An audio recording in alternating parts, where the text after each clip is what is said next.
morning. This is Goddess Healing Oracle coming to you with a general energy reading for the collective. I am back. Thanks for being patient, waiting for me. My car was in the shop. I didn't have my recording equipment, and then also it's just running around. Let's see what's going on for the Divine Feminine today. This week has been pretty laid back, although there have been a few emotions, but I've actually felt like I was able to be very calm in the midst of it. So if you saw, I don't know if anybody saw my post yesterday. I tried to use the community tab to post something, but when I looked at it, I couldn't see it. So sorry, I'm so horrible at this. I'm gonna get better at this because I actually really enjoy it, figuring out things. So I'm gonna keep on going. But anyway, so the post was that yesterday's commute was wild. People were just driving really slow and braking and doing all the normal things that they're always doing, but normally it bothers me so much. Like, why? We're all adults here. We all have driver's licenses. We're all share the same road. Why don't other people just? We all know what we got to do. Let's just all get with the program, right? No. So normally I'm just rumbling to myself the whole ride and absolutely shocked every time. Like it's the first time somebody's ever pulled that stunt, something. Of course it's not, it's the 100th time. But anyway, so yesterday I was just actually laughing and just enjoying it, because I realized that it's either it's a spiritual test or or I'm manifesting this reality, probably to help myself grow as a spiritual discipline. The Fool just came flying out. That's interesting. I don't know, maybe is this the energy that I was in yesterday, the laughing, kind of like a clown-like, or just a very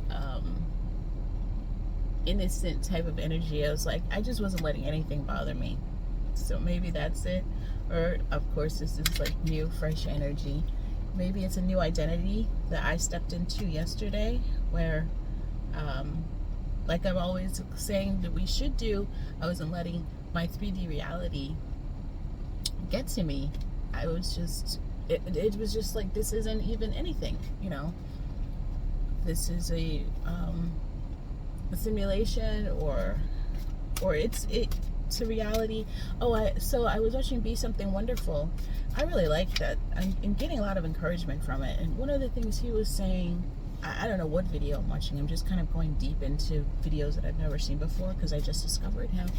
He was saying that our reality I've said this before, something similar anyway. It's a reflection of what he said is of our view of ourselves, of what our identity is. So what I usually say is it's a reflection of our internal reality. But what he's saying is that it's reflecting what we actually believe about ourselves.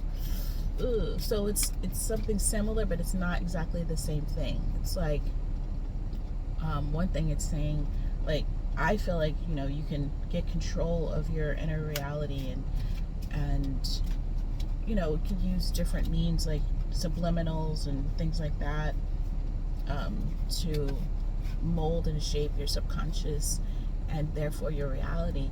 But what he's saying is that it's almost like it's more fundamental than that. So the Lovers and the Seven of Wands just came out. So conflict and defensive fighting, and the Lovers indicates a choice and a duality in a choice, a binary choice. And could be love also, obviously, that could be part of it. It's also this is a major arcana, so it's talking about the influence of spirit on whatever we decide to do. And like I've said in videos before, there may not necessarily be a wrong choice. There could be one that's better or not. It just depends on what we're trying to accomplish. Because one of the things I'm starting to feel about myself is that I'm deliberately setting up challenges for myself in my life so that I can overcome them. And as these things are happening, my spiritual gifts are leveling up. But I think that I want like just an easygoing, laid back, chill life with no challenges. But really, I mean, since that's not what's happening, it seems like it's not the case. Which is, that does resonate with me, because each time I've had a challenge that's happened, like in my personal life, my love life or something, I have felt like in overcoming it, I reached a whole new level spiritually and have conceived of things that didn't even enter my consciousness before. So I feel like I'm a better person for having done it. I would almost rather than enduring the psychological and emotional pain, can I just like become a triathlete or something? It's just swim like it's hundreds of miles. Oh, I cut the deck on the 6 of Wands. That's nice. Victory, success. So the 6 and the 7 of Wands have both come out. So, but there's a lot of wands are like fire energy, and passion and movement and speed. It's not hanging back. It's movement. The Star. Ace of Pentacles. All right, I don't know, I'm just looking. That was the middle of the deck. So anyway, at the bottom of the deck is a 7 of Swords. So that's like, dishonesty, treachery, being extremely strategic or cunning. So that this when I was shuffling the deck before I hit record, I was seeing a lot of people. In other words, a lot of court cards. The Prince and Princess of Wands, the Princess of Swords, Emperor also came out, the King of Pentacles. And so there's a lot of people in and amongst our energy that are having an influence on us in some kind of a spiritual sense. And then also there's this 7 of Wands coming out. The Empress is behind that. So we have a divine power couple on, well, not the board because I'm not actually taking them out, but the Emperor had shown up before, now the Empress. So what I'm feeling like is that there's somebody in your energy, a King of Pentacles, Emperor type of energy, a masculine energy that's coming towards you, and that is actually the destined partner, but is being blocked by a lot of other, like the maybe our view of the 3D, our lack of trust. Trust issues can be a thing. I know that's something I actually deal with it. I'm doing different things. One of the things I'm doing now is for a long time I identified myself as somebody that had trust issues because of what I had dealt with in the past. And then recently I said, why should I identify myself as that? I can identify myself as somebody who, although I've suffered, hurt and pain and potential, betrayal in the past, is still willing to trust people, even though it might lead to more hurt and pain, because that's the only way that you can have an authentic bond with somebody, is if you're willing to open up yourself to be vulnerable. Being vulnerable means, by definition, that you could get hurt. But otherwise, then you're always going to have a wall between yourself and somebody else. You can never get below the surface, get to a really genuine place with that person if you are always on guard like that. So the pendulum for me is swinging right now, where I'm going back and forth whether I want to always be on guard, and that way, basically almost guarantee or try to guarantee that I'll never be hurt or betrayed again, or whether I'll just let that happen. And sometimes that means being gullible or being foolish or being taken advantage of, but with the goal towards actually being able to have an authentic relationship with somebody again one day. I mean, not that you have to have a relationship, but I personally like male companionship, so I do want to do that.